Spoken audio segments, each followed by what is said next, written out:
What's up, guys? So, I got a Beth Avenue story for you. This story, we're going to go back 1985.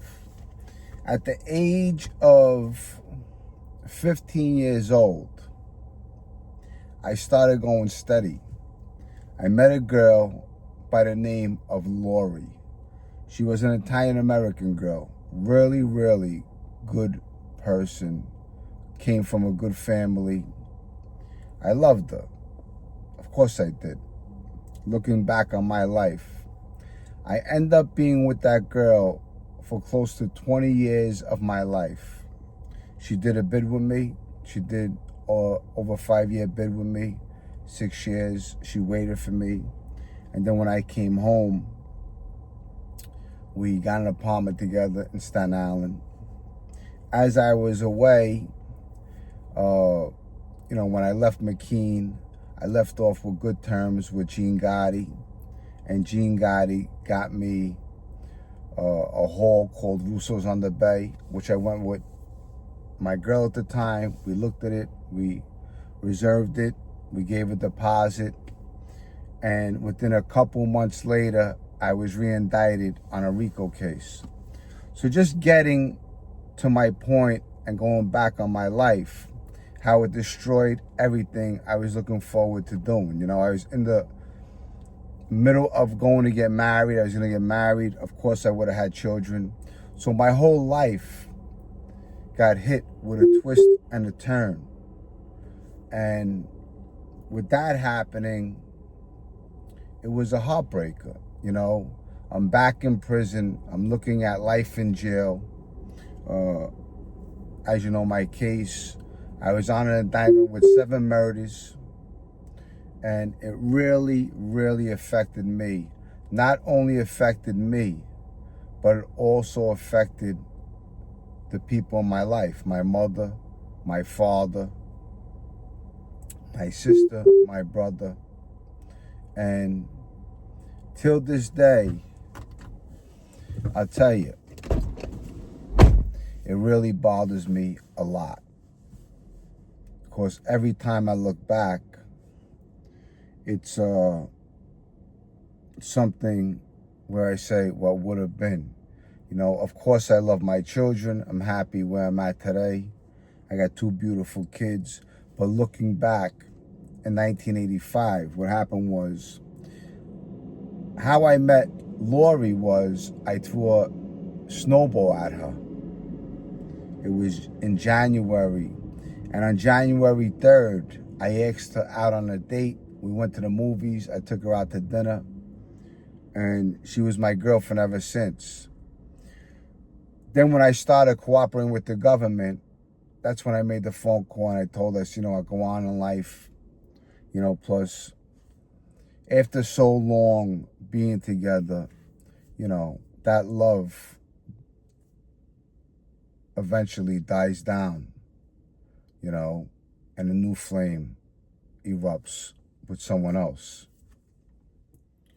But we had a hell of a time. All the time I used to walk her home to Bay 19th Street. Then I would walk back to my house. My friends would be waiting for me. Joey Calco, Tommy Reynolds, Paulie G. Then I would go hang out with them. I would meet them, drive around with them, get into mischief, smoke a little weed, do some crimes and get into trouble.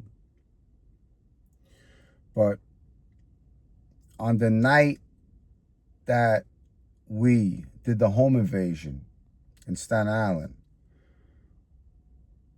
that was my ex-girlfriend's birthday, February 18th. And I told her I got something I got to do, and then I met her later on that night. But I never told her what happened. That was something I always held in, and always bothered me. But it's just a short story I wanted to share with you people. Just looking back on my life, how I was in love with someone And because of everything that went on in my life, all the things that I done, and I hurt myself, how I had to pay a price. And paying that price was going away to prison, cooperating with the government. My father dying of cancer, not be able to be there. My grandmother passing away, not be able to be there. Paulie G getting murdered, not being able to be there. And some other family members and friends along the way not being able to be there. So the message is to the kids, to people out there, you want to commit crimes. Always remember, there's a price you have to pay. The price could be your life.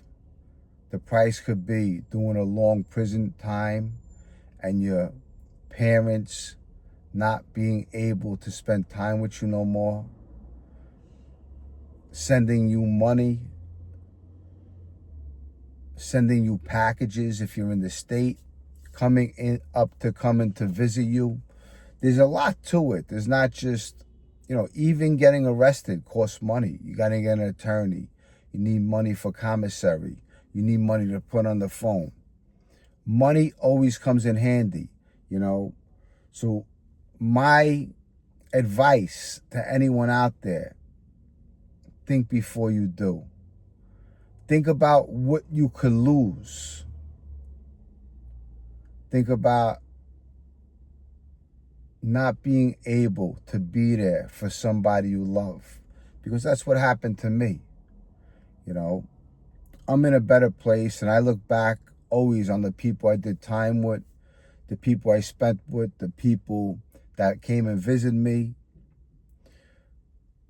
Talking to my father while he had cancer, he was dying, and always being on the phone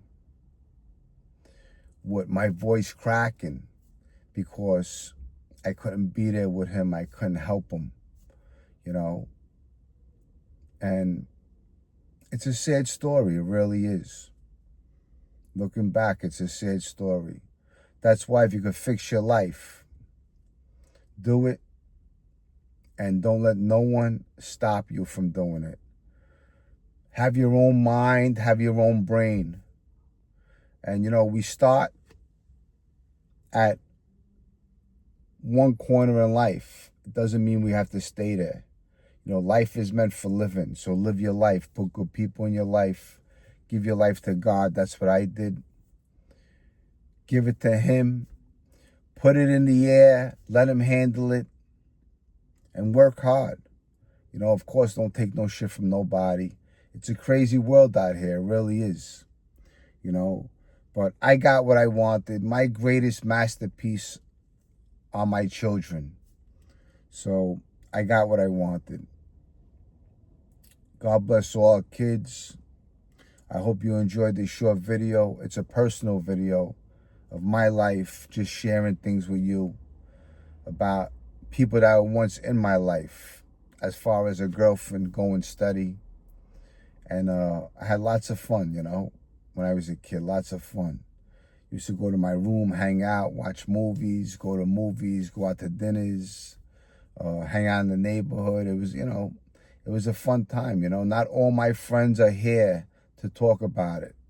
But looking back, I'll always talk about my friends, of the people who passed away. I'll always keep them alive. I hope you enjoyed the video. If you did, give me a like, reach out, leave a comment. With that said, enjoy the people in your life. If your mother's alive, give her a hug. And don't take tomorrow for granted. We don't know how much more time we got. So spend time with the people you love. Life is very short. I love you guys. I'll see you in my next video. Bye, guys.